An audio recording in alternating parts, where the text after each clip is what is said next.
This is a meeting of the Board of Education in public and is not to be considered a public meeting. This is the meeting of, what is today's date? I have no idea. February 10th, thank you, 2025.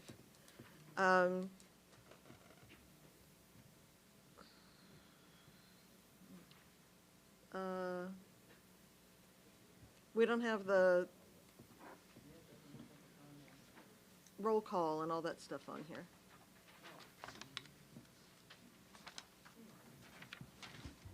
It's on the second page.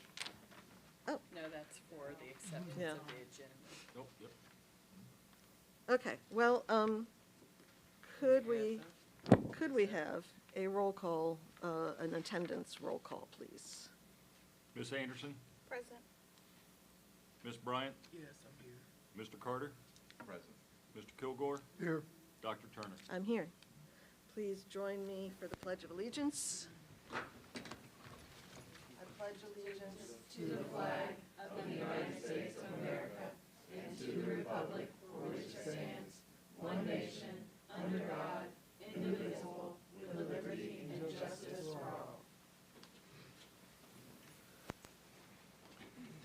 Okay. Item 1 on the agenda is the agenda. Do I have a motion to accept the agenda as it was submitted to the members? So moved.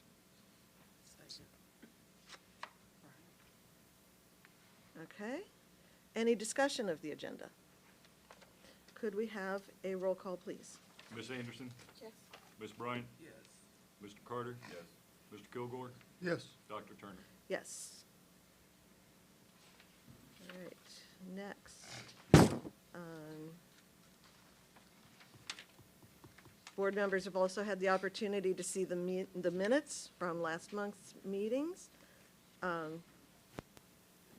regular meeting held on January 13th, a special meeting held on January 23rd. Do I have a motion to accept the minutes as submitted? So moved. Moved by Ms. Anderson, seconded by Ms. Bryant. Any discussion? Could we have a roll call, please? Ms. Anderson? Yes. Ms. Bryant? Yes. Mr. Carter? Abstain. Oh, Mr. Kilgore? Yes. And Dr. Turner? yes. Let's mark those down.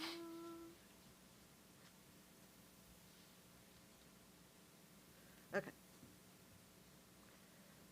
Next, special orders. First item, Mount Healthy Teachers Association, Ms. Wakefield. No report. Okay. Item B, communications. Do we have any communications? No.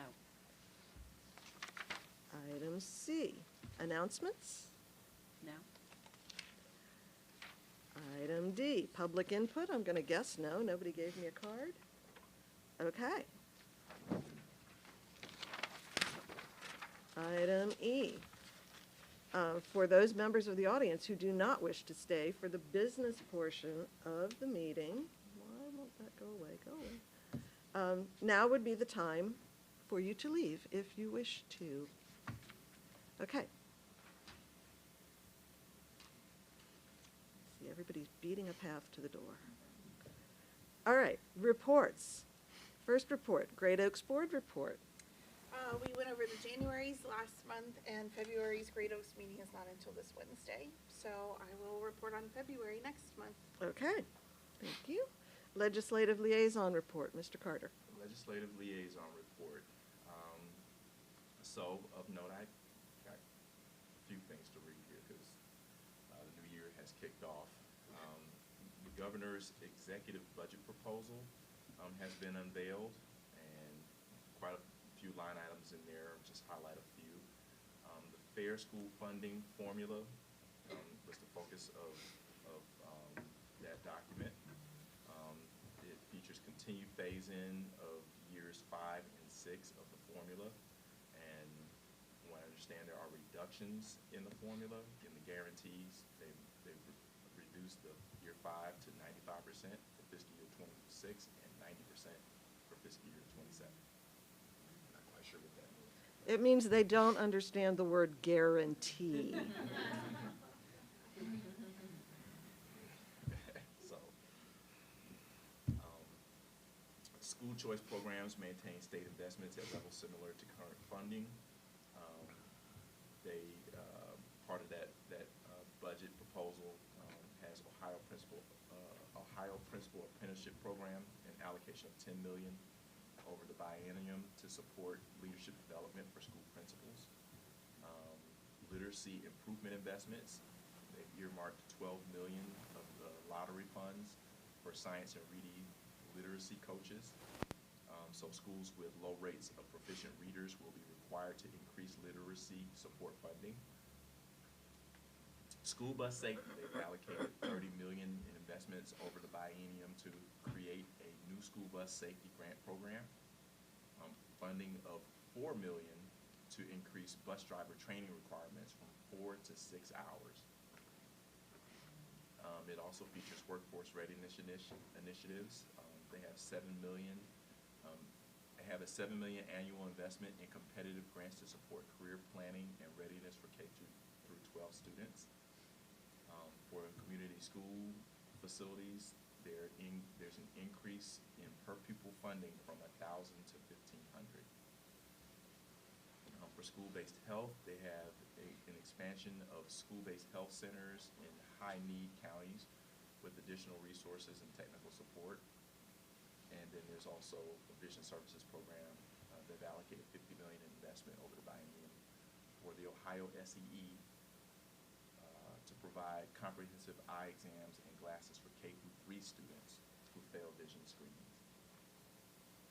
The House Committee activities and legislative updates. The House Education Committee had an informal hearing on House Bill 43, which proposes waiving minimum instructional hours for, oh, I'm sorry, that wasn't supposed to be in there. It's dealing with just one particular school. Presentation on Ohio State report cards by the Department of Education and Workforce Legislative Liaison Jennifer Stump was also part of that update.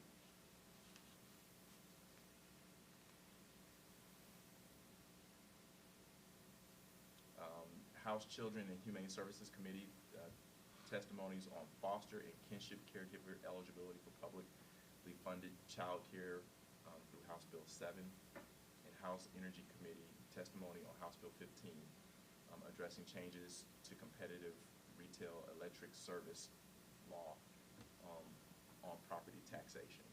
So they're definitely, they're taking up discussions on those topics.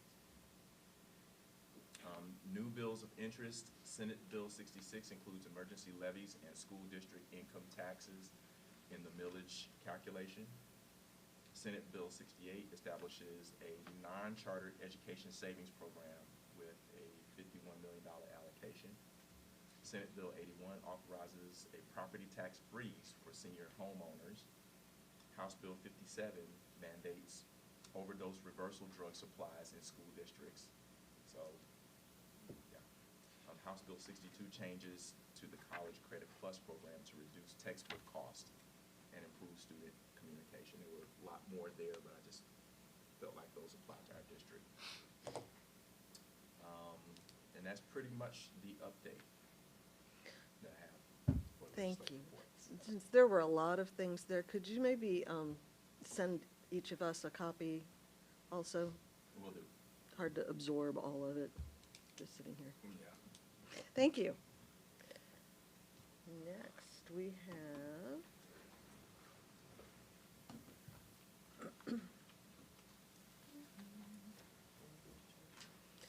report of the treasurer. Thanks, Jackie. I know when I sit out there, I hate things flapping back and forth from point A to point B, so I'll try to minimize that, but there's a lot of information to walk through this evening, and I want to make sure we have the ability to do that. So if I get going too fast, just let me know, and we'll slow things down.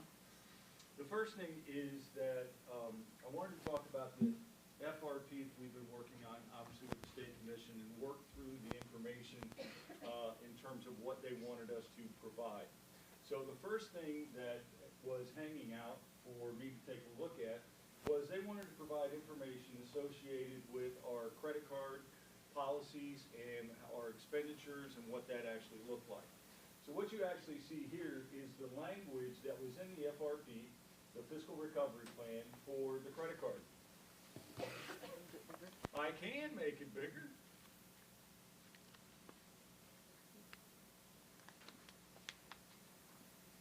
The people who aren't sitting quite as close as I am. There you go. So the key thing is, they actually wanted this information in August. So obviously in August, there were some different treasurers that were involved, and so even though they wanted it in August, it was never delivered, and so they wanted it presented ASAP. So I got on that, and that's what I'll be walking through today. When we look at the information I have put in front of you, our current policy as it relates to the credit card information, as well as a copy of this presentation for your review, so that you can take a look at that. This is really a summary of all the information that was presented in the board packet. So it's a way to be able to further distill that information. Because I know you're inundated with a lot of data, a lot of facts, and a lot of numbers, and so I want to be able to break those down in a way that's consumable, in a way that is easier to understand. So when we think about the credit card analysis, what I did is I went back and I actually began to look at all of the expenditures over, come on now, don't be spending. There we go. All of the expenditures over a period of time. So I analyzed 22 to 23, 23 to 24, and 24 to 25 to date. And so that's what we're actually going to be walking through. So the credit card analysis I broke down by all of the respective funds who had utilized the credit card during those respective time periods. So what you see over on the left-hand side are the respective funds. So 001, that's from the general fund. We also have a number of other funds. 300 obviously is going to be our athletics. The 500s, those are going to be the grants. And you see a subtotal represented for the grants. So in 22-23, the total expenditures on the credit card was $1.6 million. Now, why is that? The credit card was a convenient way to get a lot of things done when people either traveled or vendors don't accept POs. That was kind of the intent. Online items like training and the like, some of those vendors required a credit card and wouldn't take a PO online because you had to register online. So when we think about these expenditures, there are two key subcategories that are involved. Number one, supplies. So a good portion of these elements are broken down by supplies, and all that data was actually in the spreadsheet information that I provided.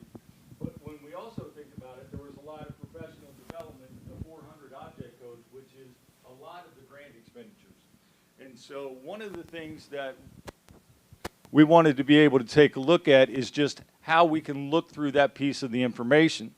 So I know a lot of people don't like to look at tables, and so once I get through these tables, I promise we have some pie charts that kind of break this down so you can actually see percentages and see it in a different light.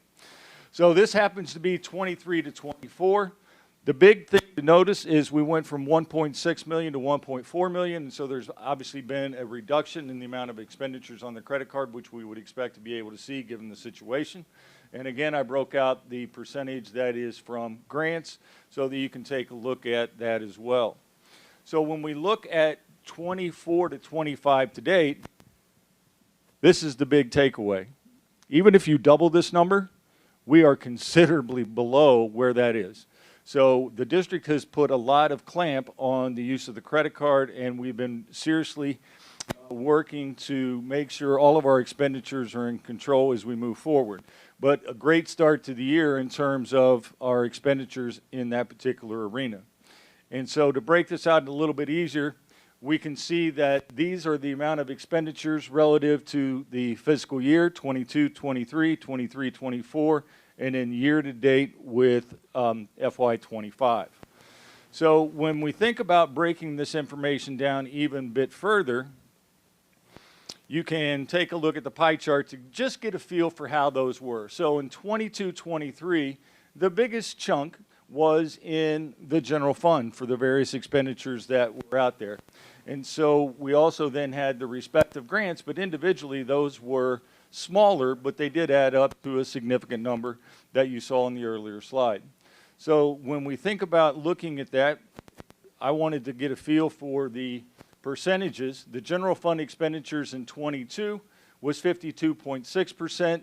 The grants made up the bulk of the remaining items in terms of all of the expenditures on the credit card. Now, so when you think about the credit card, there's a lot of good controls that are currently in place. I'm comfortable with the procedure. When people come in, they have to sign in, they have to sign out.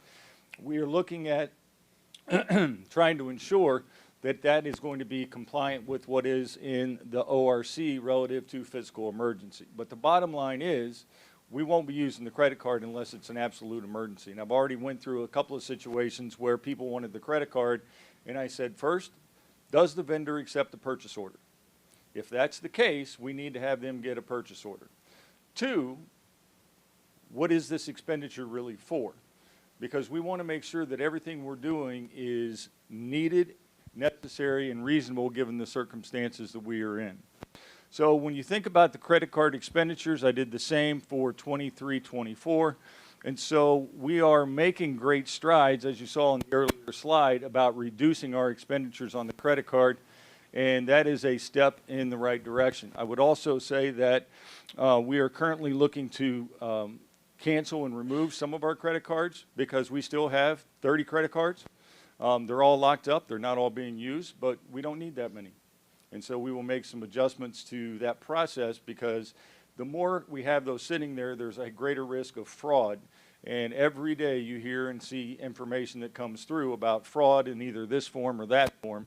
And so we'll make some changes to that as they expire. We've had a couple that recently expired, and those won't be renewed. So any questions about the credit card information? All righty. Now the next part is the presentation of the respective models that we've been working on for the State Commission as well. So similarly, this information is something that was to have been worked on by the previous group, and I'm not sure that there was a lot of headway that was made forward to that in terms of me finding the information and working through it. So we've went back and we've worked diligently to make the identification of expenditure reductions, revenue enhancements that will get us closer to where we ultimately need to be. So this evening we'll actually take a look at, well, come on now. Why is it not showing there?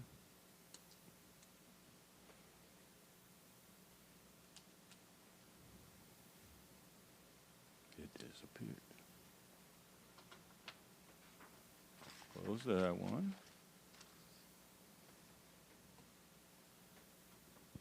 Well, what's showing up there is not what's on my screen. Michael?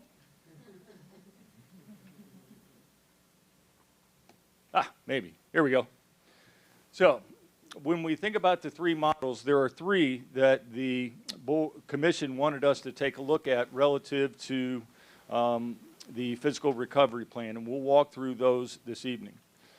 Those three plans are given a 2-year payback of the solvency that's been provided, an extended payback period, and then what would happen if those dollars were adjusted from a grant perspective. And so when we look at all three of these, there's a couple of key things to keep in mind. Number one, a 2-year payback period is really a pass-through.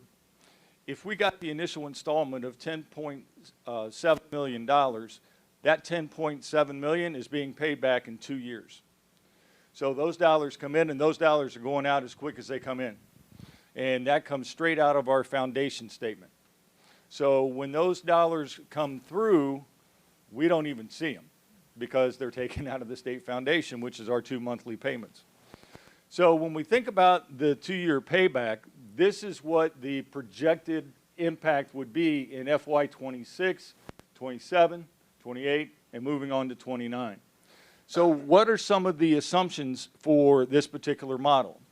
Well, when the Commission actually put this together and provided it to Valerie and I, Dr. Hawkins and I, in late January. The two pieces of this are the original 10.7 million plus an additional 6.5 insolvency assistance, but it's going to be paid back over a 2-year period. So when we think about that particular information, the thing that is important is that how does it actually structure in terms of payback? So this 2-year payback for us would mean that for the remainder of FY25, which we're working through, the payback would be 5.3 million. FY26, the payback would be 8.6 million because it's going to include not only the 5.3 for FY26, but the 6.5 portion that would be there as well. So it's a compounding factor, right? So in FY27, the last half of the 10.7 falls off, but we still have half of the 6.5 million that would have to be repaid. One thing I do want to point out is the state auditor is currently working to certify the deficit and understand where we currently are. They're working to do that. This number may be adjusted. It may be a little higher, it may be a little bit lower, but that's going to come directly from the auditor of state based off of the numbers that they get. So they get information on a monthly basis, and you'll see exactly what that looks like as we move forward. So when we think about that 2-year payback,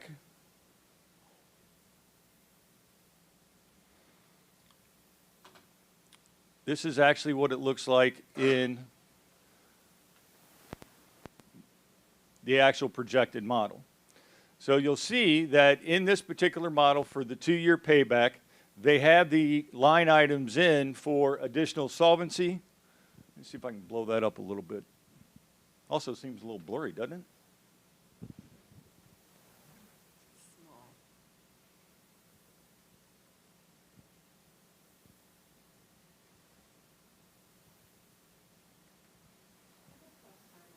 Oh, thank you. I always forget about the little plus sign. All right, so when we look at the information, this is how it would impact the forecast. So we have the two elements, the 10.5 as well as the 6.5 million.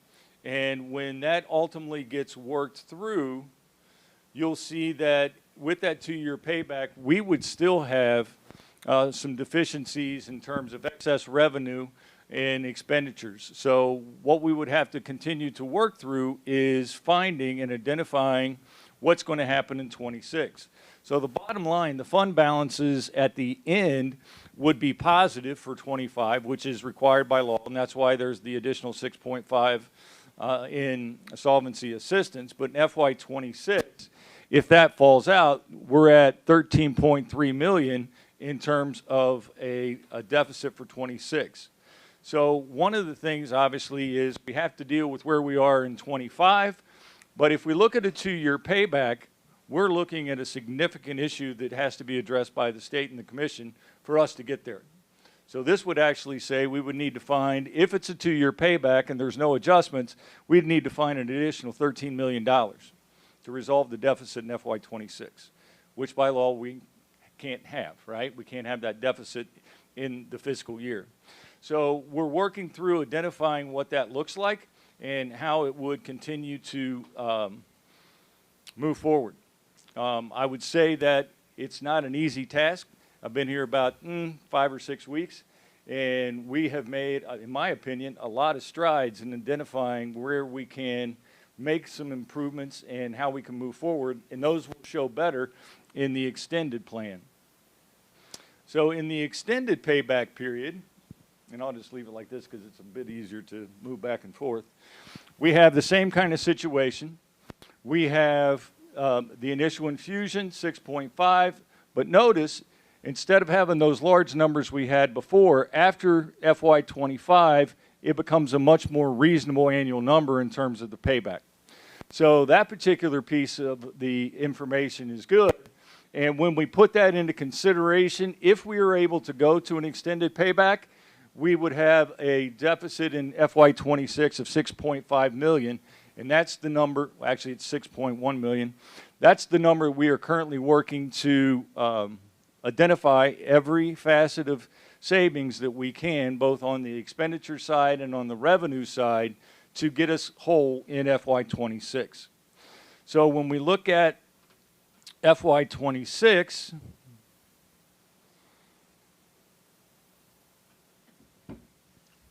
same looking scenario. You see the impact of the solvency assistance, and then you'll see where the payments will actually start to come back out as well in terms of the $1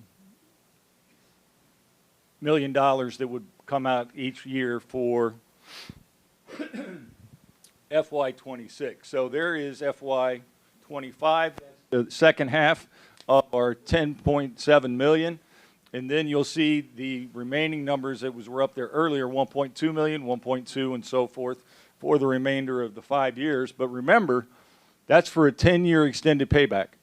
So that 10-year extended payback would end up taking us through 2035. 10 years. Long time. So that is the extended model. And then we have the concept of the grant. Well, the payback model for the grant sounds great, and it's a great opportunity. But the only thing the model does, it eliminates the second year of the $5.3 million. It doesn't address the other items that we would need to have considered. So that's why when you look at the, it didn't go back to the grant one, sorry.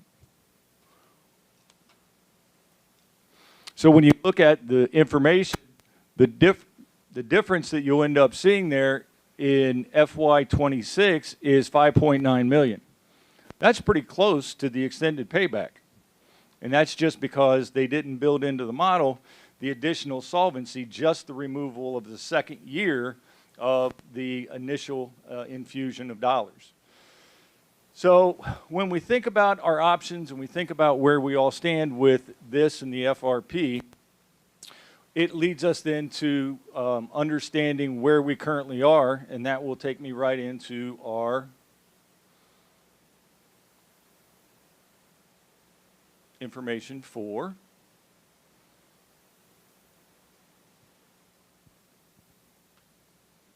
this month. So this is our reconciliation statement for January. And one of the things I want to be able to do is to get to a consistency. You see this each time in the board packet, but I just wanted to show how we are working through and progressing with being able to identify this. There are some items that will need further adjustment that they've been carried for a while. They were carried the whole time the previous group was here, and those adjustments were ultimately going to have to be taken care of. And we're working with Plattenberg to identify the best process to do that. But our variances have been consistent, and they've been the same all the way through the course of this year as we go through our reconciliations. And so when you take a look at our conciliations for the general fund, that difference has been $8,000 for a very long time. When we put in the payroll, that number comes down to $6,200 and some change, but that is a combination of all funds. And when you see it, the key is you want those zeros right there at the end. So there's going to have to be some forensic accounting that goes on to be able to clean some of these items up because they've been hanging around for quite a while. And so that will just take some time and some resources to be able to bring those all to fruition. But when we do our reconciliations, we are very clear about what those items are for and how they will ultimately be adjusted. So the other piece of that work is our cash flow summary report. And not going to go through all this, but I just want to show a couple of lines in terms of what we're actually looking at. So each month, every month, we see our initial cash balance. We go through, we see our fund balance. And what we're actually trying to look at is wanting to make sure that our fund balance is A, positive, and it's consistent with the appropriations that have been put in place.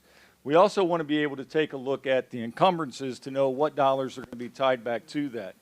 So this particular cash summary report is uploaded each month to the commission, and it's broken down by fund as well as special cost center so that they know exactly how we are continuing to perform as they go through and make their analysis of our current position. So when I say it's connected, it's connected to all of our pieces of information, such as the cash flow analysis that is available as well. So when we look at our cash flow analysis, things are moving along. We have a lot of uncertainty about the additional solvency, but we're going to have negative cash flow options in April if we can't get our things squared away. So that is something that we need to work diligently on, and we are with the commission. But what's going to take place is this doesn't know that we are getting some additional solvency once they get their things corrected, right? So we're working to understand when that comes through from a cash flow standpoint. The other item with this is it also doesn't know that we will be doing project cash requests for our grants. We will look at additional tax advances as well, so that those will be brought in to help our cash flow.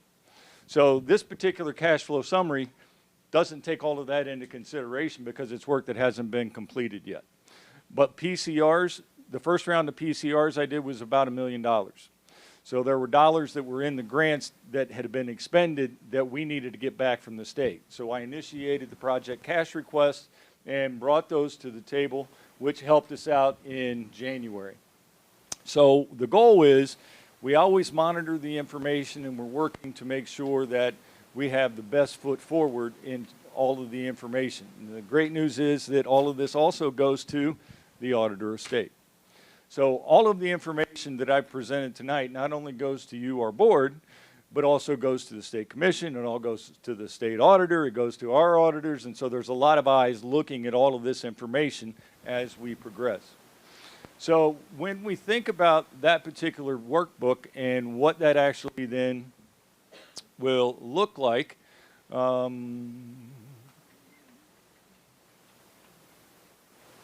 this was what actually was in your entire board packet. And it's way too much information to be able to show on a screen. But the bottom line is when we work through here, we're working to identify all of the variances so that we know exactly what triggered those variances, whether it's a good variance or a negative impact, so that we can clean those items up. But you can see as we progress through the year, from the beginning in July through now, those variances changed somewhat. But the good news is our overall expenditures are going in the right direction. They're going down.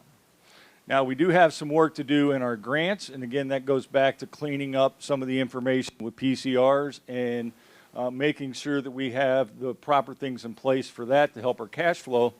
But when we think about our overall position, we have a two-pronged approach to make that happen, which we'll be talking about more this evening as well. So between the models, between the things that are there, we're working to figure out how we can best get to where we have to be.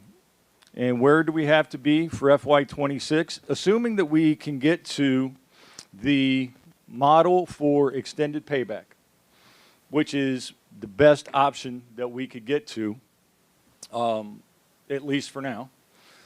We stand in a situation where we've identified through a variety of different things $2.7 million of some additional reductions and revenue enhancements that can occur between FY25 and 26. So in that 2.7, all of the directors and assistant superintendents and all of the team have worked diligently to come and work and go through these numbers. It's not an easy thing to figure out where some of this information is coming from accurately so that we can make the best decisions. But I'm a firm believer in solid data-driven evaluations, and the numbers that we have in here, these numbers will continue to change as the multiple pieces of the puzzle come together. So for example, when we talk about reductions in transportation costs because of savings, that has a trickle-down effect in other areas as well. So when we have changes in some of these other areas, there's a trickle-down effect as well. So the key areas that we have looked at are things at a district level, staffing level, and purchase services. The staffing level is through resignations, retirements, reconfiguration of moving some people to places that they currently aren't in that would be beneficial, and savings that we can go that way in terms of not replacing every position. So we've already seen and put documentation about some of those that Dr. Hawkins will be sharing in more detail in a bit. But even with all of that hard work, with FY26, we're still 3.7 million from where we need to be. So we got to continue to dig. When we got to look at revenue enhancement, and we'll talk about some of those items in Dr. Hawkins' report. But we are looking at the value of our assets. We're looking at what we might be able to do creatively. It's certainly a time when we got to think outside the box. And there's a lot of information there to chew on, certainly. But I know in the last little while, in the last 5 to 6 weeks, I just can't say enough about what this team has done. They have done a lot of hard work, and they have done due diligence in providing these numbers. And they've been a big help to me getting started off the ground because they have a good track record, and they've worked diligently to get to where we are. And so that is the 3 basic models that we have. It gives an overview of what is there. And again, it's a lot of information to digest, but I wanted to at least at the beginning walk through those models so that you had a chance to see them, had a chance to understand what that impact was going to be, which if it is the extended model, it would be the 3.7 additional that we would need to be able to arrive at. And so those are the current positions as of February the 10th, 2025. Any questions about all of that?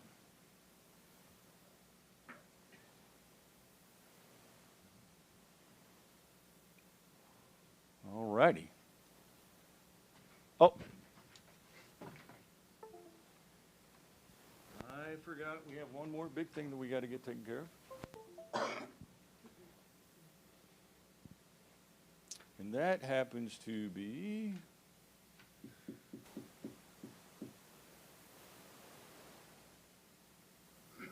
the modified tax budget. So within a few days of me arriving, the modified tax budget for Hamilton County was required to be submitted. So we had information ready, but I asked for an extension because I wanted time to be able to look at that information. And this is the summary of our modified tax budget that I would like to be able to submit to Hamilton County. Hamilton County is one of the few counties in Ohio that actually requires an alternative or a modified tax budget. Historically, that modified tax budget served instead of the 5-year forecast. So a lot of years ago, the 5-year forecast wasn't there, and so this was the tool and the mechanism to be able to get the information to the school districts. So the tax budget takes into consideration all of the changes in FY25 and 26, and so it takes the first half of 25, second half of 25, first half of 26, second half of 26, and ties that all together in terms of our revenue, and then ties it back to our 5-year forecast. With all of that being said, having shared this with the Auditor of States Group, we're arriving at $42,172,000 in anticipated revenues, which is just slightly below where it was for the November forecast. And you say, well, why is there a difference?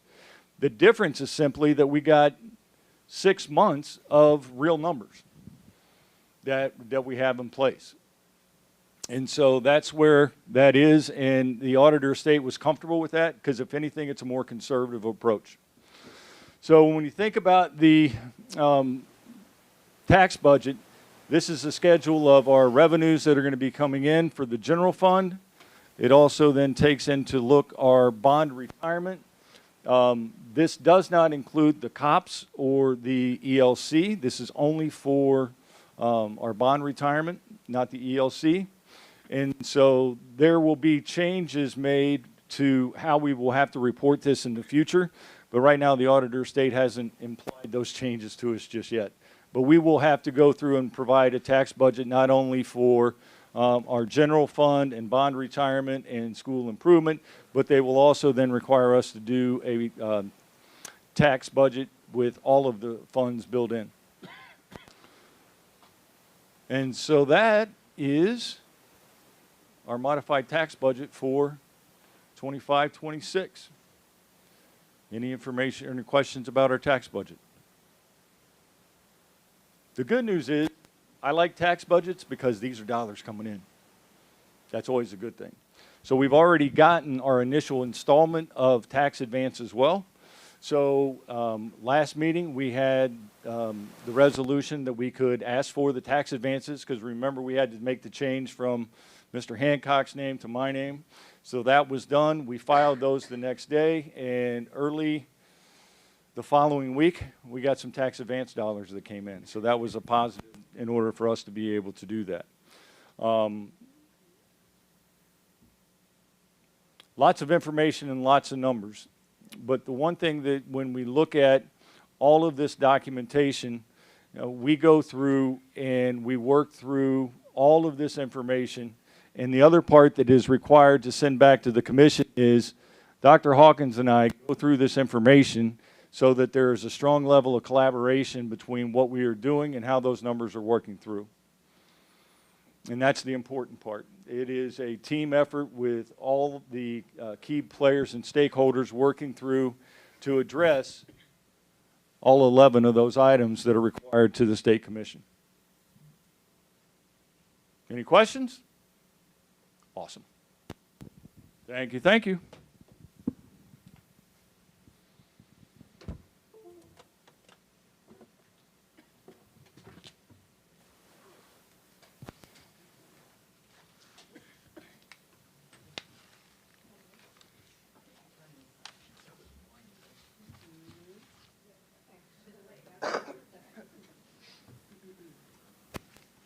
Thanks, Jeff.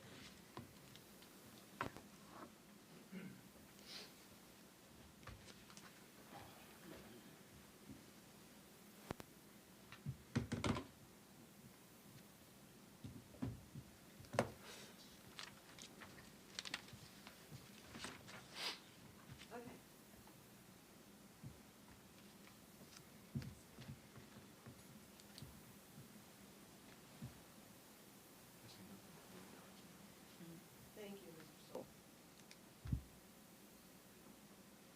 Okay.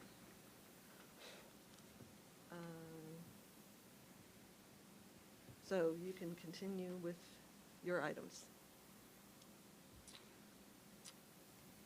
I'd like to have a recommendation to approve the monthly financial reports as submitted. Okay, moved by Mr. Kilgore.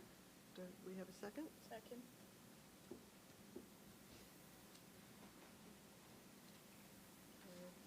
Get things back where I want them here. Okay, that was moved by Mr. Kilgore. That's not working anymore. Okay. Seconded by Ms. Anderson. Not working at all. Okay. Any discussion? Could we have a vote, please? Ms. Anderson? Yes. Ms. Bryant? Yes. Mr. Carter? Yes. Mr. Kilgore? Yes. Dr. Turner? Yes.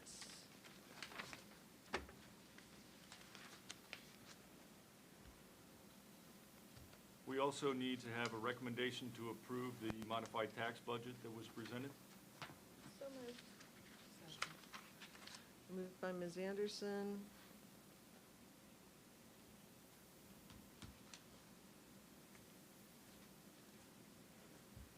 Seconded by Ms. Bryant. Any discussion? Could we have a vote, please?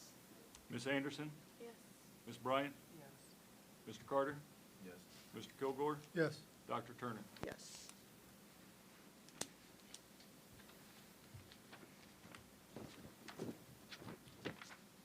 There was also one contract for February that is in your packet. It's for Hamilton County ESC for bilingual speech and language pathologists to do some evaluation and assessments.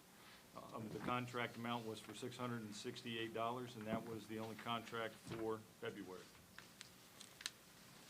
Have a motion? Second. Moved by Ms. Anderson, seconded by Mr. Kilgore. Any discussion? Could we take a vote, please? Ms. Anderson? Yes. Ms. Bryant? Yes. Mr. Carter? Yes. Mr. Kilgore, Yes. Dr. Turner. Yes. Also in your packet, you will see all of the purchase orders in excess of $5,000, which are also shared with the commission, and would like to present these for approval. Do I have a motion? So moved. Do I have a second? Second. Moved by Ms. Anderson, seconded by Ms. Bryant. Any discussion?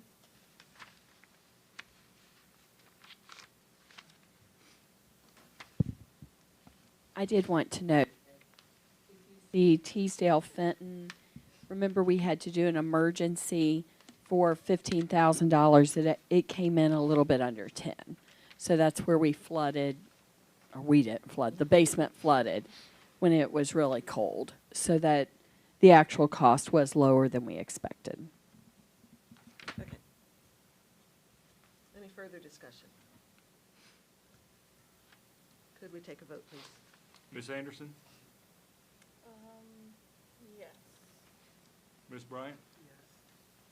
Yes. Mr. Carter? Yes. Mr. Kilgore? Yes. Dr. Turner? Yes.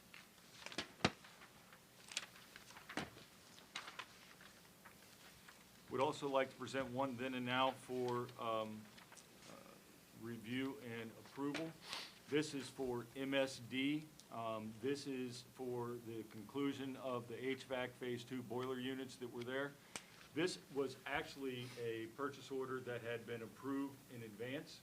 So the entire purchase order was approved. However, the previous group canceled that purchase order and closed it out before the final invoice came through. So the original invoice was for $93,750. That was all paid out. There was another invoice that then came in because it came in after they canceled the invoice. So that difference was $22,642.40. So the original contract was approved and came out of grant funds. So this is a mechanical issue because of the timing. Do I have a motion to approve the then and now? So move. Moved by Mr. Kilgore, seconded by Mr. Carter. Any discussion? Could we take a vote, please? Ms. Anderson? Yes. Ms. Bryant? Yes. Mr. Carter? Yes. Mr. Kilgore? Yes. Dr. Turner? Yes.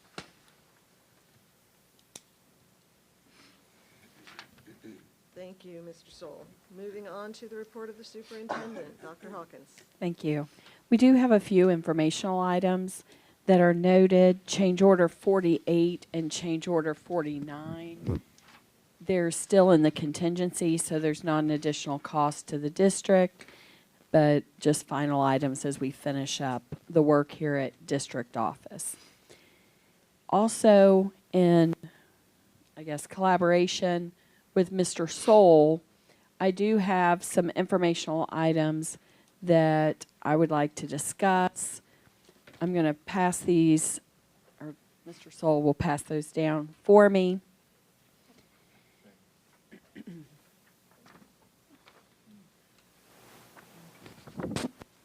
In working with the commission, we have been told, many times that our district must move to things that are state minimums or state minimums. So Mr. Soul and myself, as well as my executive team, we have spent a lot of time looking at where are some additional areas that we can make some financial impacts.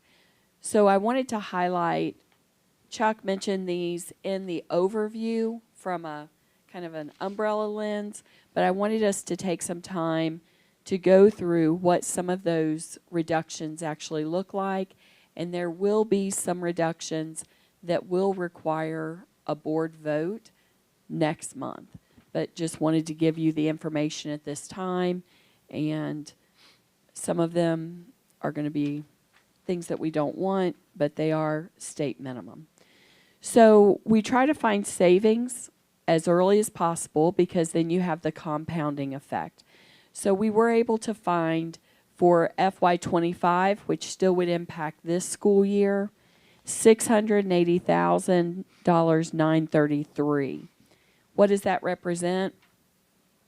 Graduation last year was $20,000 at the Fifth Third Center. This year, we will be paying right at $4,000 to have graduation at Citygate, and that is quite a bit cheaper, but at a cost of fewer people. So all of our seniors will only be able to have 4 guests as part of their graduation. They will be able to earn 1 additional 5th ticket if their attendance is good and their grades are good at the end of the year. So potentially each senior could have 5 tickets. The graduation will take place on May 21st.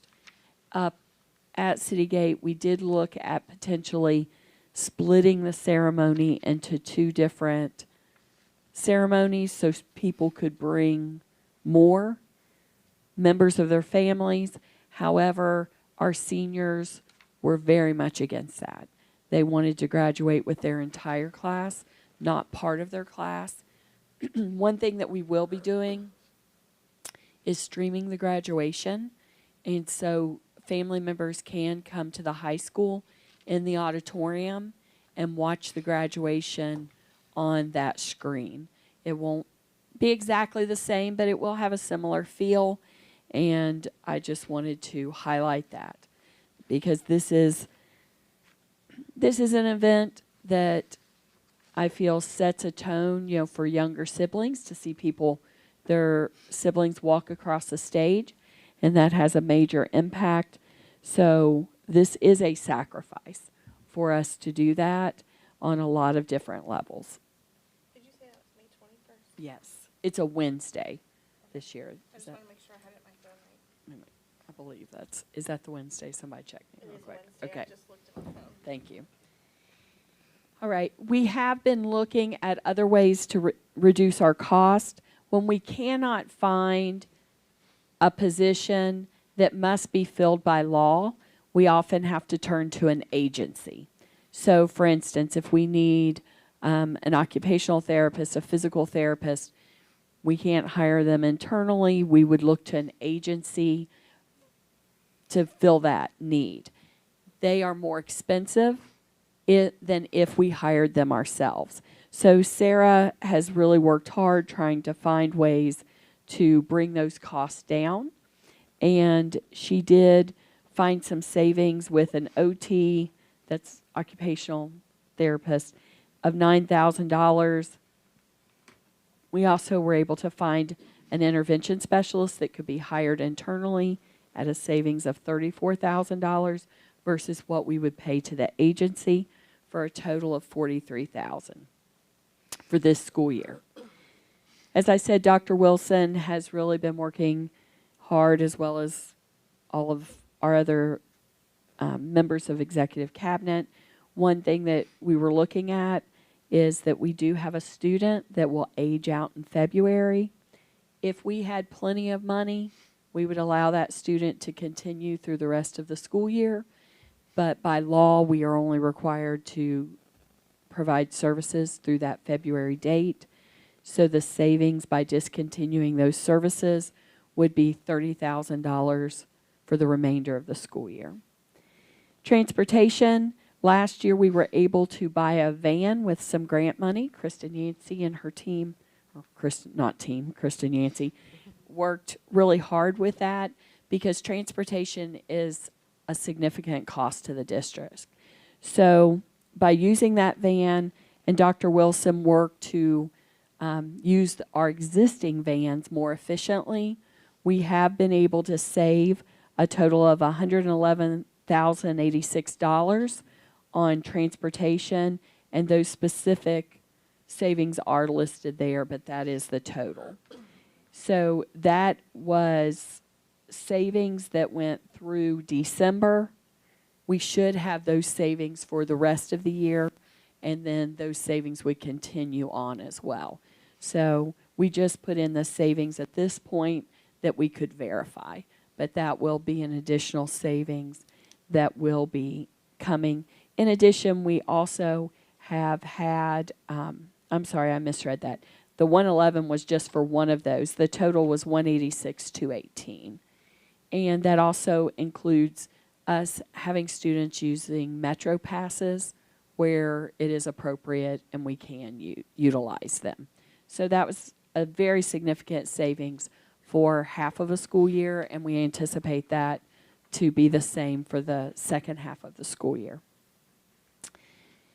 We have tried to save some money in the area of staffing, and this relates to if the numbers in a class are too small or we have a resignation, trying to divide up students or services.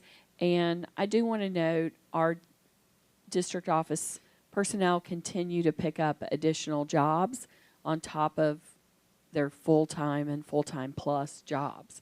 So our EMIS person did resign, and Brock Kinzer has taken over the EMIS responsibilities. The amount that we would have paid that person for the remainder of the school year would have been $50,520. So that will be a savings. We did put in here an amount of money had already been approved for North Coast, and after we have taken out the treasurer's, our current treasurer's salary, we will have a savings this year of $120,750 for the remainder of the school year. We had already discussed and voted on that our advancement officer would not be continued next year. That person did find another job, and so their resignation is in your packet tonight. So their salary for the remainder of the year is listed here, $58,000. We had the resignation of 2 ISs, and we were able to absorb their students, and the savings were $25,000 for one, $36,811 for the second. We had a kindergarten para that was that resigned and was not replaced for $20,608. We eliminated a library aide position, $24,024, and we consolidated a position at the junior high for a savings of $22,702. All of those staff savings together for the remainder of this fiscal year came out to be $405,715. So that just shows where we have continued to try to find any savings possible to impact and protect our general fund. FY26, these are savings that will be going into effect next school year. As a total savings impact, we've identified $2,777,042 in savings. One thing that we are going to do, and I appreciate Lavanda's work on this, with benefits, if we start school after the 15th of August, we don't have to pay the first month's insurance for our new employees. So all of the calendars that will be voted on by our staff will start school after the 15th of August. 2 years ago, in FY24, we paid $66,986.72 for those employees because we started before the 15th. Last year, which was a low year for us since we recalled a lot of staff, this only applies to brand new staff, was $33,672.11. So it'll be probably somewhere between that, but that's close to a teacher's salary. You know, a starting teacher salary to start school a few days later. So I appreciate the calendar committee. Joe O is the lead of that, and the people who were willing to really consider that and start school and change our calendar a little bit to have those savings. So that will be a savings that we will be able to incur in FY26. We will be adding a duty bell for all staff in grades 7 through 12. We are not going to do that for the elementary. Right now, primarily because the schedules are different. In elementary, there are blocks of time.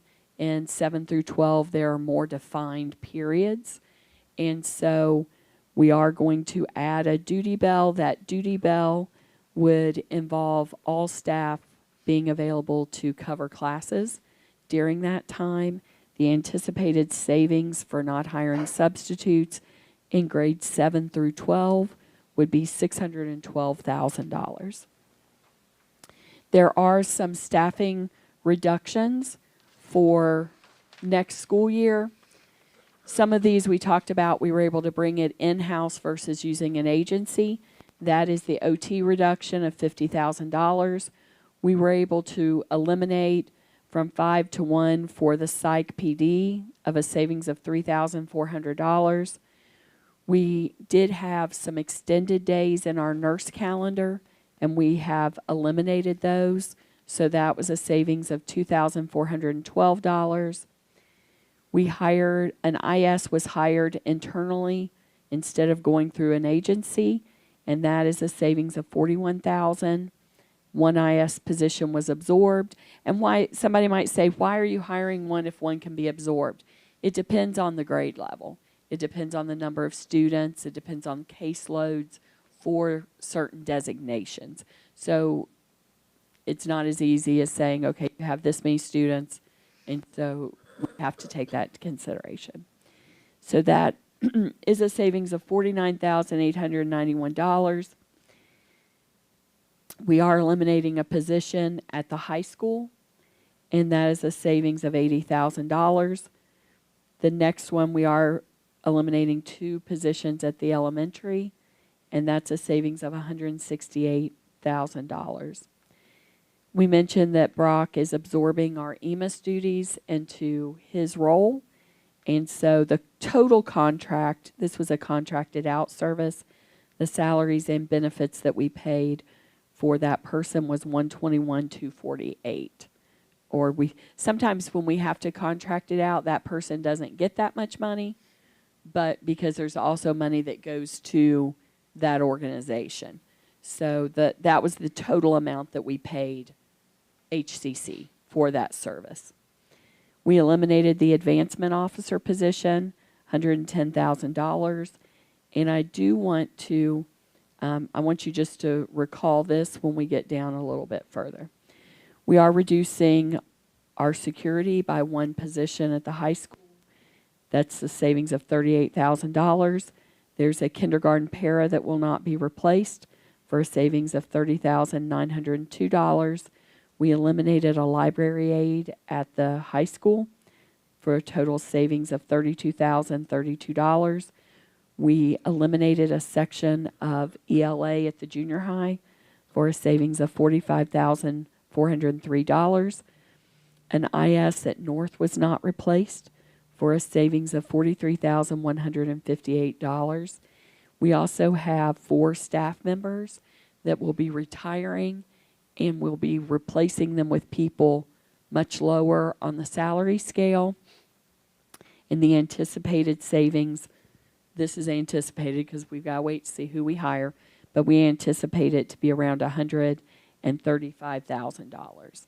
If the district information officer is not replaced, that would be an additional $94,600. I'm hoping it will be replaced.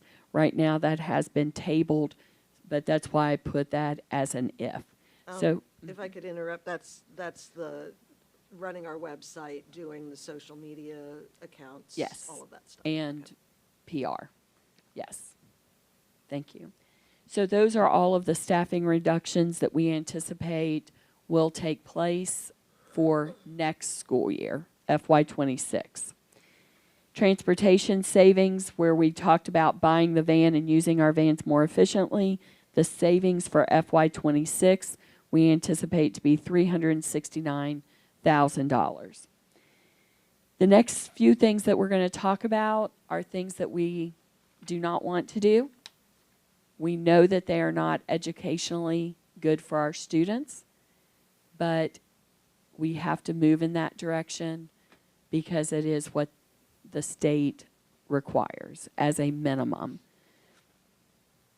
The first thing I wanted to mention, our district advancement officer was very involved in helping us get money for internet. They raised the money for us to install internet throughout the city and to turn Mount Healthy into a smart city. This enabled our students to have access to internet in the apartment buildings where they live. So it took away that obstacle of, oh, I can't research colleges because I don't have internet at home, that type of thing. We no longer have that position. They will not be raising money for the district anymore. And so we will be canceling the contract with Alta Fiber for the internet, and that will be $120,000. But in addition, our students will not have internet at home anymore. Well, from us. From us. If their families pay for it, Right. absolutely. But from us. The second thing is we will be charging for preschool in the future. That this is one of the items that the board would need to officially vote on next month. And since I've been here, we have not charged. That charge went away when COVID was going through. A lot of our families lost their jobs. So in a preschool class, you have half of the class that has some type of special need. The other half of the class are made up of students that are called typical students. You want that mix. The students that do receive special services, you do not charge them. So this charge would apply to the students that would be in the class that are classified as typical. Right now we have 64 slots for typical students, and we are suggesting $100 a month, 10 months. That would increase revenue by $64,000. Question, does Medicaid help pay for any of this? Not for the typical students. They don't.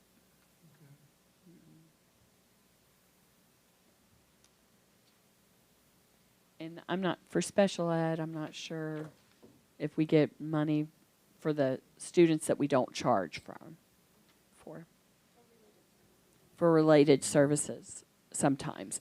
But we would get reimbursed sometimes partly for the special education services we provide, but maybe not in its I thought entirety. Some of the kids were on Medicaid or something, that would go, a part of it would go for it. Yeah. Right. We are exploring where low-income families, we could take vouchers, but there is an accreditation process that goes with that, and it takes about a year to get accredited to take the vouchers. So that is something we're exploring, but that would be $64,000 more coming into the district, but that would be something that would need to be voted on. We suggested the $100 a month. You know, the board could change that amount, but that would be $25 a week for our families. The next one is the one that is very difficult for me. By law, in Ohio, kindergarten is only required to be a half day. We have had a full day kindergarten for a very long time. We know that's what's best for our students. There's no question on that. We would be moving to a half day kindergarten. The board would need to vote on that. As part of that, that would eliminate 4 teachers and 4 paras. The teaching positions could be absorbed in other positions in the district. We have people who resign every year. It just would not be as a kindergarten teacher for the people that impacts. The salary and benefits for those 4 people being eliminated by going to half-day kindergarten would be $517,996. So those, item 2 and item 3, would require a vote next month. Additional revenue opportunities. These are things that we are investigating, but we are not at a stage yet where we can put it in our plan. The first is selling our land out on Miles Road. We have almost 12 acres that used to be the old junior high, It is appraised on the auditor's site at $552,000. We have contacted a realtor. They said we will have to get it surveyed officially before we can officially list that, but we are going through that process to find out how much the survey would be and what we would need to do to officially list that land. We would hope that we would get an offer more than what the auditor's site lists the land at. It's almost 12 acres. And of the different parcels of land that the school has, this would be the most desirable of our land. We do have partial lots here and there, a lot of them connecting to the school or near driveways or things like that. But this is almost 12 acres that is in Springfield Township, and it is zoned as residential. Last month, I talked about that we did not receive an offer for the Early Learning Center at the level that we had hoped, and I had thought if we were not going to recoup the entire amount of our bank loan, that we would continue to utilize the Early Learning Center for Mount Healthy students. However,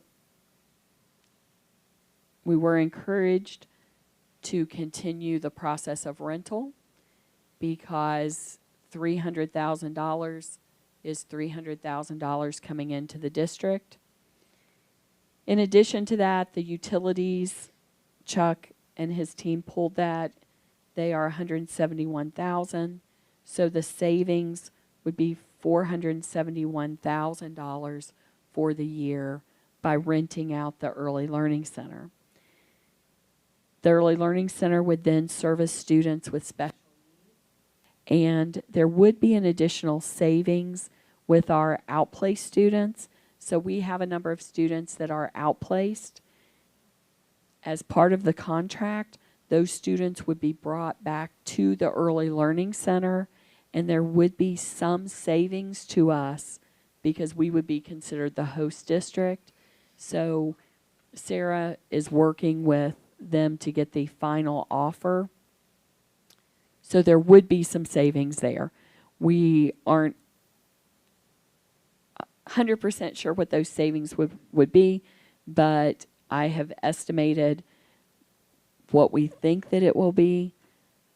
In your literature, I don't want to really go into that until we get that final number, but every student, it would be cheaper for us to have them as the host district than the organization that would be running the Early Learning Center would be able to go ahead and start the year with our 48 students and then bring in additional students.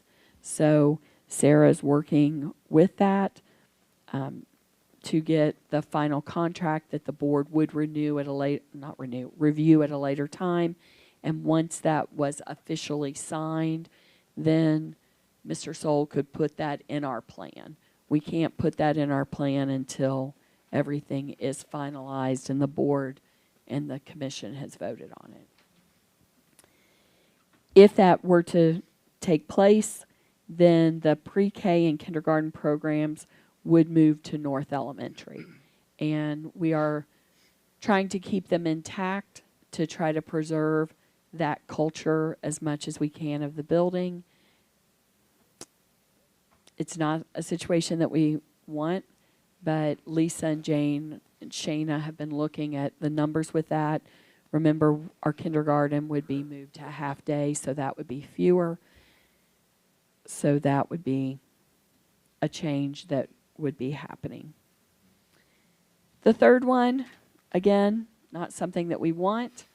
You know, we know that when students don't earn a diploma, their potential in life is not very good. And so we did start an alternative to expulsion program and contracted that out with an outside agency. One of the reasons that we do that with an outside agency is because a lot of the students that we're talking about are not easy to work with. Some are violent students, and they have to know how to de-escalate and things can get physical. And so we had contracted with this outside agency to provide those services instead of using Mount Healthy teachers to do that. The cost for that was a little bit over $1 million. This program is not required by law. This is something that we started so that when students did make choices that were not good, they could continue in their education and try to work on the issues that caused them to be expelled from school and hopefully get on the right path and graduate. I do think some of these, you know, I've said before, when I came in 2020, our graduation rate was 66%. This year, it's looking like it will be just over 91%. That is a big change in a few years, and it's because of all of the work of the teachers in the building, the people in district office, people who have a heart for kids and making a difference for kids, and we were seeing that. And unfortunately, though, that would be something that we would have to eliminate. So these are kind of a big overview of the savings that we found. I just wanted to give you this so that you can think about it. And then next month, we will have to have an official vote regarding kindergarten and the fees for preschool. Questions, comments?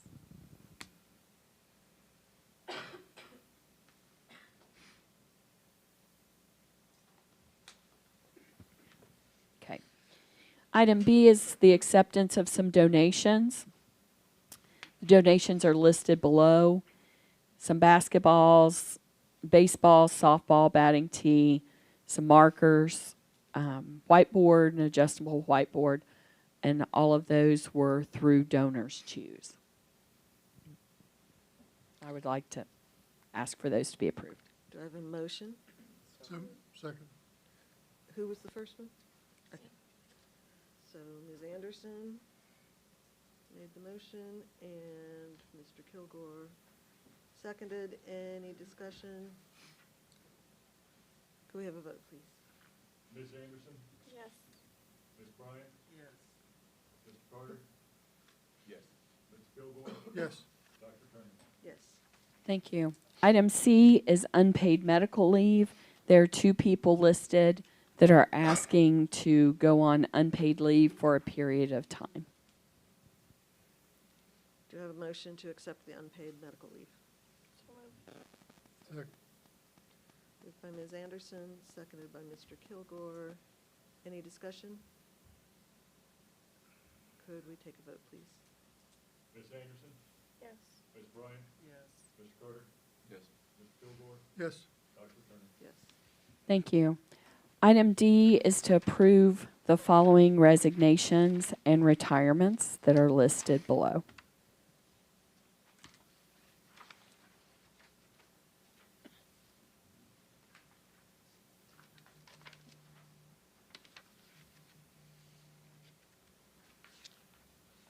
Do I have a motion to accept these resignations and retirements?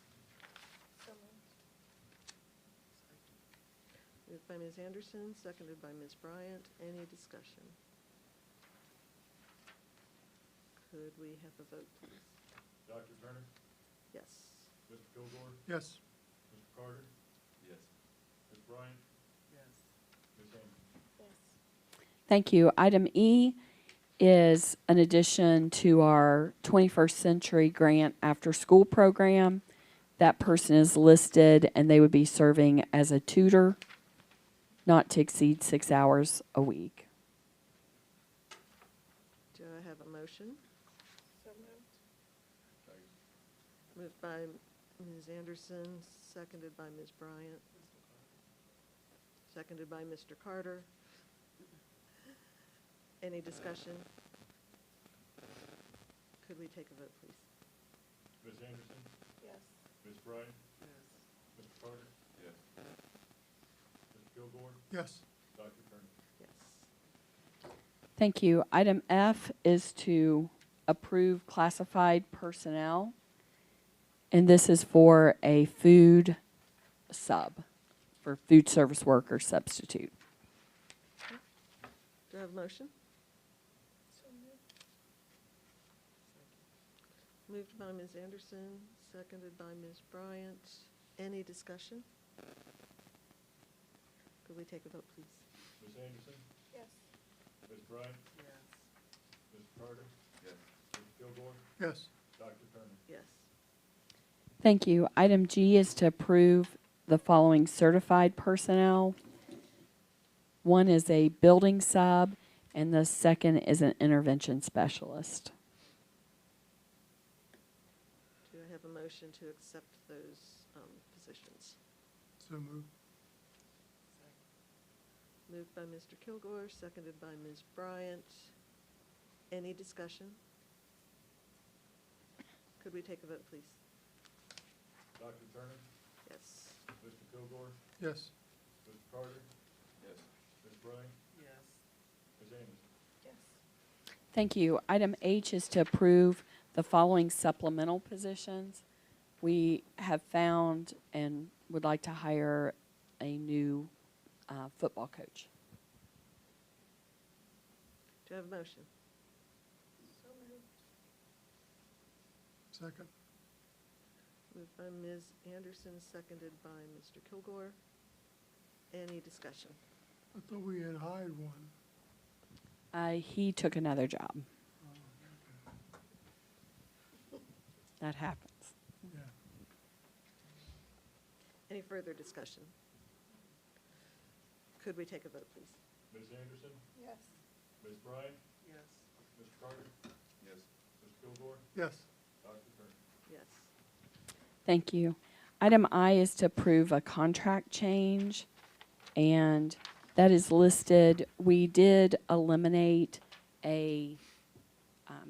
one of our secretaries here at district office, and so we're moving a different person to a new position.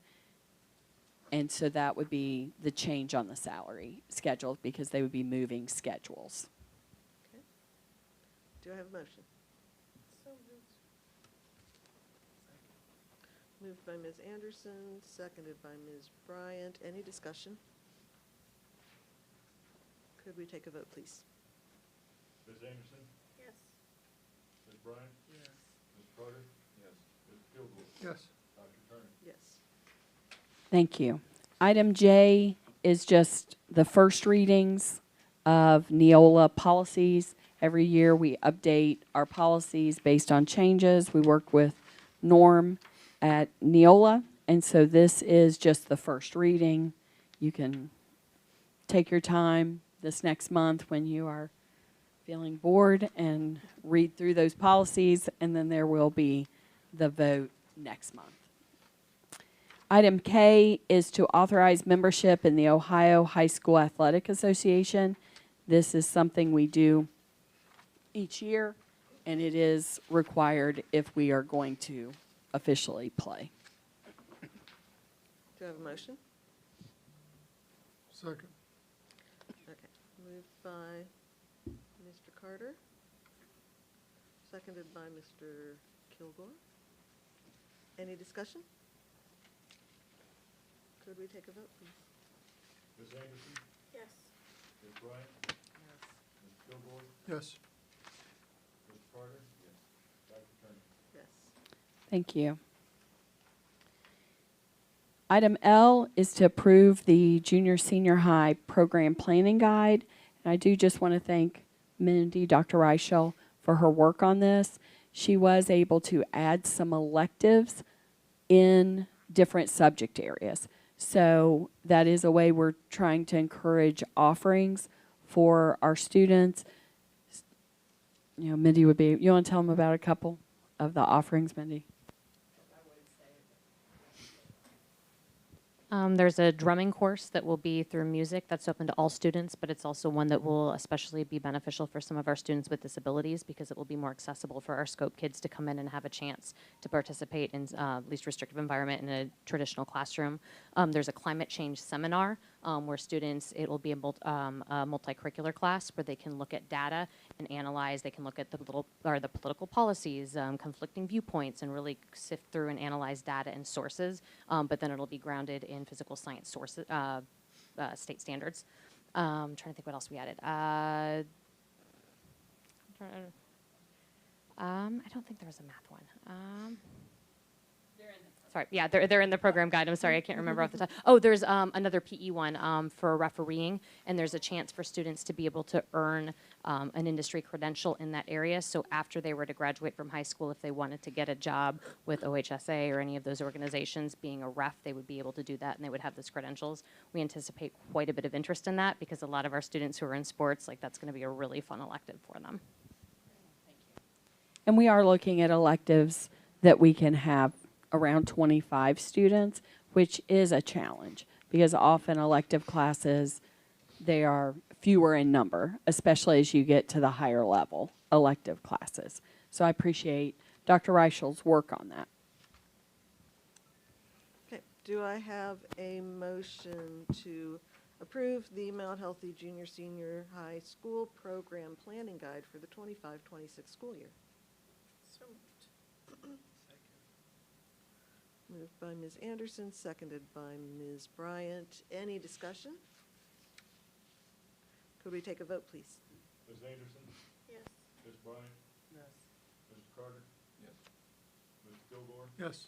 Dr. Turner? Yes. And in closing, there was one thing, you know, with all of these cuts or reductions or changes that we talked about, I do just want us also to recall that the foundation payments that we receive are a moving target. So for instance, in October, after the school year started into September, beginning of October, we found out that we were going to receive $2.5 million less in special education funding. We were not given a 6-month notice on that. In addition, our special education population increased that year. And that is hard to understand. How they determined the amount that we were going to be reduced was they looked at the income level in Mount Healthy. And the income level went up collectively in Mount Healthy because of a variety of reasons. They did not look at the students that we have in our school, just at Mount Healthy. So they looked at the overall Proper. district population rather than the Yes. population of families that have Yes. children in our schools. And we are now a little over 28% students that have special needs. That is extremely high, about double the state average. So, you know, we have been working very diligently trying to make reductions. And, you know, I just want everyone to realize, you know, we're making them, we think that we are close to that level. And then something like that happens and says, okay, yeah, you were, but guess what? Now you're going to be cut 2.5 million more. So let's make 2.5 million more this school year to even get you back to where you were to start with. Now at the state level, we hear that that was an unintended consequence. What happened? They lowered across the state the poverty guidelines. And they had a pot of money that we had been utilizing for years as well as other schools. Instead of changing that amount, they just divided it among more people. You know, they didn't take into consideration schools that had a bigger need. It just was like, okay, now we have this number, we're going to divide it, and this is your share. So I do just wanted to highlight that because that, it's not like we have had a constant target. It continually moves along with our enrollment. You know, our enrollment plays a factor in that as well. So it is a lot of work. I appreciate all the work that has been going on across the district trying to find a solution to solvency. I just wanted to kind of use that as an example of how even with, I'm very hopeful that the governor and what he's proposing will bring more money into the district. But we just don't know until all of the things that are going to be eliminated are kind of settled and we finally get a number. that will be what we can work with. That's the end of my report. Okay, thank you. Open discussion by the Board of Education. Anyone want to discuss anything? In terms of the level of enrollment that we have in our buildings, where's that looking and where's that projected? Last month, it was 2705. It hasn't dropped dramatically. The month before, it was a little bit higher, but that was right after Christmas. Before Christmas, it was 2755. Typically, I would anticipate February to go up a little bit. We have a transient population, and so that does impact us. We have not dropped by hundreds, but one of the guarantees that you mentioned being eliminated, the state takes a couple years of your average, or if it's significantly higher. So if our average was 2,800 and now we're at 2,705, they would use the 2,800 for our foundation payment. Okay, if it went up to 3,500, we could use the 35. That's one of the guarantees that they're talking about eliminating. So if a district, which all districts across the state have been impacted by vouchers, I believe our biggest impact has already happened from vouchers. A lot of the people who wanted to move out and use that money in a different way have already done that. If you look at our enrollment trend, if you go back, I'd say 5 or 6 years ago, we were trending near 4,000. So we have already had a hit on enrollment district-wide. And so the last couple years, it's been, it's gone up to 28, 29. It's come down to 27. But it ranges within a couple hundred students in that realm. But we are a transient district, and that shows in our enrollment. Are we going to lose more students? I don't know. I think decisions like kindergarten being a half day, maybe, because a family might be like, well, I want to find a kindergarten that's all day, and I want them to go to that.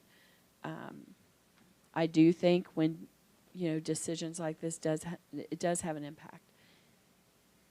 There's just a lot at play, but the projected is that enrollment in all districts will continue to decrease over time.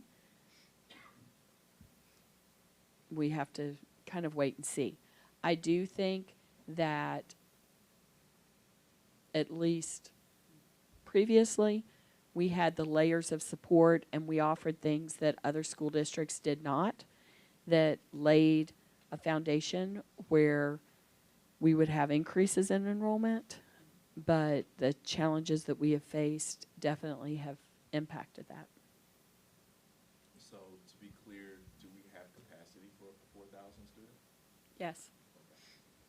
At one time, North and South Elementary had, each at, when the building's open. So that has decreased now. They're just, one is just under 600.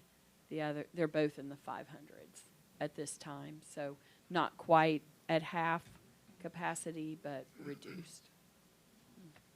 The other thing to think about with enrollment, though, is that when Dr. Hawkins is talking about 2,700, those are students that are in seats in our classrooms. We don't get paid for 2,700 kids because we only get paid for the FTEs that they represent. So if we have students that are going out to other programs and we only have them a half day, whatever the case may be, each student represents one FTE, maybe a partial FTE. That's how the foundation payment ultimately comes back to us based off of base cost. So you'll hear a lot of numbers about enrollment, and that sounds good, and we look at those numbers, but just remember that we're going to get paid off a smaller number. And that's another reason to have students with teachers, despite the fact that that's where they're going to receive more stimulation, more encouragement, that our teachers are trained to help our students succeed.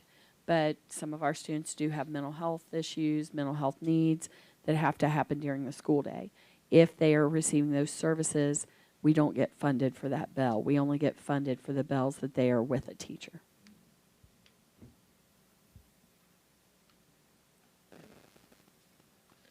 All right.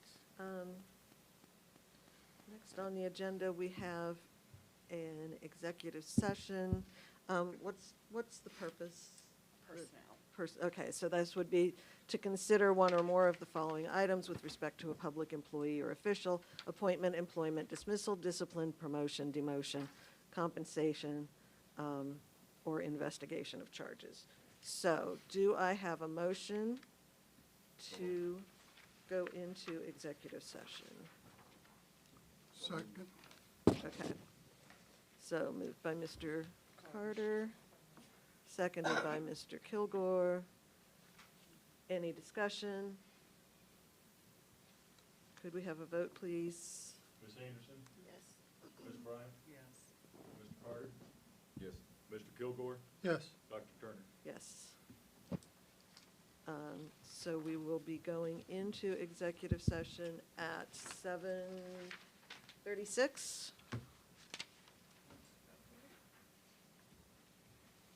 And just for those of you in the audience, there is the possibility that we will be taking a vote after we return. So if you want to stay for the vote, you are more than welcome to. We don't know for sure.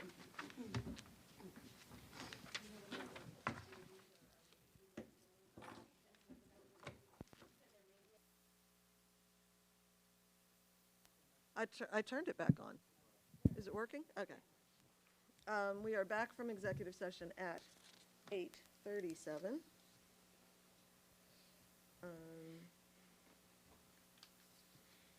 Okay. Let me just make a note of that somewhere. I'll remember. Okay. So our final item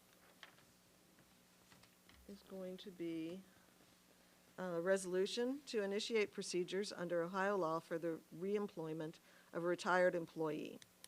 And this is regarding Ms. Lavonda Corner. Do you have to amend the agenda? Yes, we do, thank you. So I need a motion to amend the agenda to add the resolution as item 9, and then adjournment can be, no, wait. Am I one off? Yes, it would be 8. Item 8, and then everything else will bump down or bump up. Okay. Do I have a motion to amend the agenda? So moved. Okay. Any discussion? Could we have a vote, please? Ms. Anderson? Yes. Ms. Bryant? Yes. Mr. Carter? Yes. Mr. Kilgore? Yes. Dr. Turner? Yes.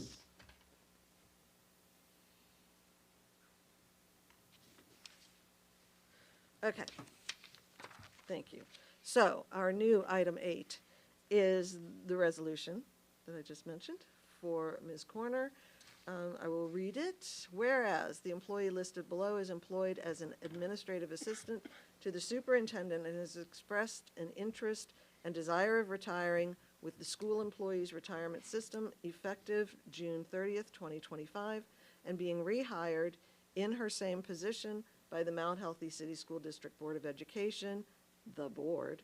And whereas the board is willing to consider reemploying this employee in her same position, and whereas Ohio Revised Code 3309.345 provides that the board must follow special public input procedures prior to rehiring a retired employee into the same position the employee held prior to the date of retirement. Now, therefore, be it resolved by the Mount Healthy City School District Board of Education.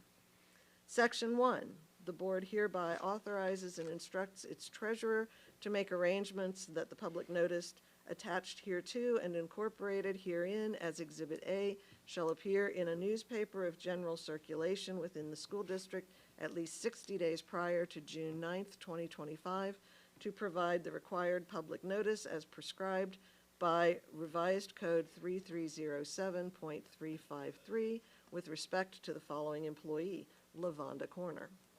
Section 2, in accordance with the public notice attached hereto and incorporated herein as Exhibit A, the public hearing required under Ohio Revised Code Section 3309.45 shall occur on May 12th, 2025 at 7615 Harrison Avenue, Mount Healthy, Ohio 45231 at 5:30 p.m. Section 3, it is found and determined that all formal actions of this board concerning or related to the adoption of this resolution were adopted in an open meeting of this board, and all deliberations of this board and any of its committees that resulted in such formal actions were adopted in meetings open to the public in compliance with all applicable requirements of the Ohio Revised Code. Can I make one suggestion? Yes. Can we change the hearing instead of May 12th to our March meeting? Sure. He wrote this kind of as for the future because he didn't know that we were going to do it today. Okay, so what is the March? The March meeting is, March 10th, right? it is March 10th. Yes, good job. February and March are exactly the same this year, aren't they? Yeah, Okay, so March 10th. all right. I need a motion to accept the resolution. So moved. Okay, moved by Mr. Kilgore. Second. Oh, okay, Oh, I didn't hear you, sorry.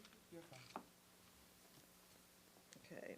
Motion made by Mr. Kilgore, second by Ms. Anderson. Okay. Upon roll call and the adoption of the resolution, the vote, okay. So, any discussion? Could we have the roll call, please? Ms. Anderson? Yes. Ms. Bryant? Yes. Mr. Carter? Yes. Mr. Kilgore? Yes. Dr. Turner? Yes. Adopted this 10th day of February, 2025. Okay, now, item 9 on our agenda, Board of Education report. The date of the next Board of Education meeting is, it says it right there, March 10th, 2025.